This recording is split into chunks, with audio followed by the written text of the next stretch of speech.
Et si je vous disais que vous pouvez créer des images extraordinaires avec l'intelligence artificielle gratuitement, directement dans Canva? Donc là, c'est ce qu'on va voir aujourd'hui. Alors, qu'est-ce que Dreamlab? Dreamlab, c'est un outil intégré à Canva qui utilise l'IA générative pour créer des images originales à partir de vos descriptions textuelles, modifier et transformer des images existantes, générer des variations d'images, étendre l'image au-delà de leur bordure. Donc, comment on va faire pour accéder à Dreamlab? Donc, vous allez simplement vous connecter sur Canva, hein. Pour ceux qui connaissent pas, on va faire comme si c'était nouveau. Donc, on se connecte à Canva. Moi, je suis déjà connecté, alors je vais me déconnecter, comme ça, ce sera plus simple pour ceux qui ont du mal. Donc là, on va sur Canva. On se connecte. Alors moi, j'ai déjà mon Google de connecté. Je me connecte à peu près partout avec des adresses email Google. Ça m'évite d'être perdu. Donc là, je me connecte. Hop. Une fois connecté pour aller sur Dreamlab, pardon. Une fois connecté pour aller sur Dreamlab, c'est là. Donc vous allez là. Vous cliquez sur Dreamlab. Et là, vous allez atterrir sur ça. Donc avec ici un espace où vous pouvez décrire ce que vous voulez comme image. Vous pouvez même ajouter une image de référence et sélectionner un style. Je trouve franchement que c'est très bien fait, c'est simple, c'est simple, c'est simple. Donc là, vous avez vu, j'ai déjà testé l'outil, hein. Donc là, qu'est-ce que j'ai tapé? J'ai tapé un truc super simple, Luxuru, en anglais. Ah, salle de bain de luxe. Parce que j'ai remarqué qu'en fait, en anglais, vous allez avoir des requêtes beaucoup plus précises.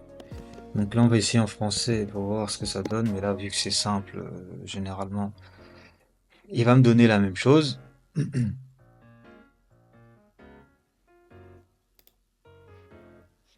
Donc voilà, je pense que de toute façon, pour les prompts, pour la génération d'images, plus c'est simple, mieux c'est.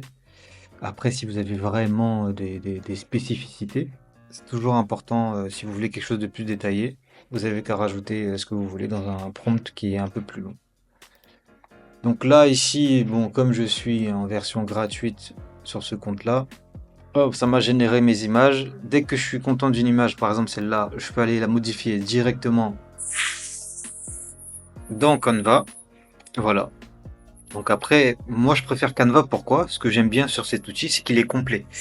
C'est que vous allez pouvoir directement éditer l'image avec tous les outils de Canva, par exemple effacer l'arrière-plan, gomme magique, capture textuelle, etc.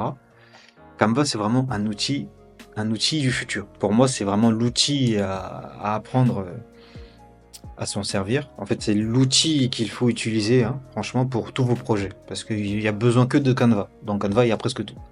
Après, pour l'instant, il n'y a pas encore de génération d'images, de vidéos, pardon. Mais c'est vraiment un outil très, très, très, très, très. En tout cas, moi, j'ai utilisé tous les jours. Bon.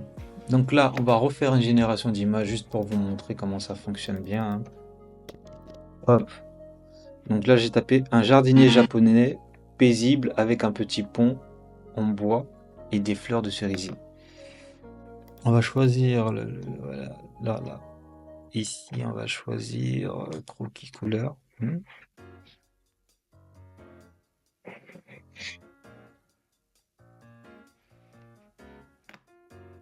Hop.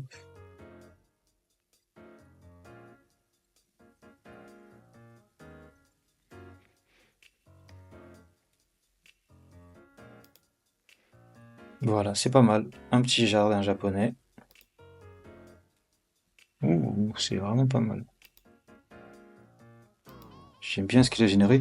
Et je trouve même que, bon, il est pas meilleur que les autres parce que c'est leur domaine, mais franchement, il fait du bon travail.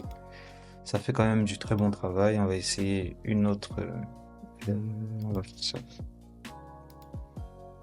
Donc voilà, pour Dreamlab, hein, pour quelques petites astuces, de bonnes astuces, il faut être précis en fait dans vos descriptions. Si vous n'êtes pas forcément bon en prompt, vous allez sur ChatGPT ou Claude pour demander qu'il vous génère un prompt optimisé et ça va pouvoir vous donner quelque chose d'assez qualitatif. Bon, pop art, c'est pas trop ça. va changer encore l'illustration. Et il faut expérimenter, hein. De toute façon, c'est en expérimentant, pardon, que vous allez trouver ce qui vous plaît le plus et vraiment utiliser l'outil comme il le faut. Donc après, on peut sauvegarder les images qu'on aime bien, hein. Par exemple, là, qu'est-ce qu'on peut sauvegarder? Qu'est-ce qu'on aime bien? Franchement, c'est pas mal. Mais ce que j'aimais bien, c'était plus ici. Je crois que c'est celui-là. Hop. Voilà. Donc là, on est directement dans l'interface de Canva où vous pouvez optimiser si vous voulez rajouter des choses et tout. Et après, voilà, vous partagez. Hop, c'est téléchargé. Téléchargé. Et voilà. Vous avez votre image. Donc voilà pour Dreamlab, hein, c'est vraiment un outil puissant pour la création d'images. N'oubliez pas de liker et de vous abonner.